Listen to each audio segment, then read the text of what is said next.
शान्ताकारं भुजगशयनं पद्मनाभं सुरेशं विश्वाधारं गगनसदृशं मेघवर्णं शुभांगम् लक्ष्मीकान्तं कमलनयनं योगिधृध्यानगम्यं वन्दे विष्णुं भवभयहरं सर्वलोकैकनाथम् मेघश्यामं पीतकौशेयवासं श्रीवत्साङ्कं कौस्तुभोद्भासिताङ्गम् पुण्योपेतं पुण्डरीकायताक्षं विष्णुं वन्दे सर्वलोकैकनाथम् नमः समस्तभूतानामादिभूताय भूभृते अनेकरूपरूपाय विष्णवे प्रभविष्णवे सशङ्खचक्रं सकिरीटकुण्डलं सपीतवस्त्रं सरसीरुहेक्षणं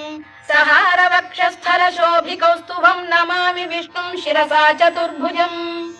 छायायां पारिजातस्य हेमसिंहासनोपरि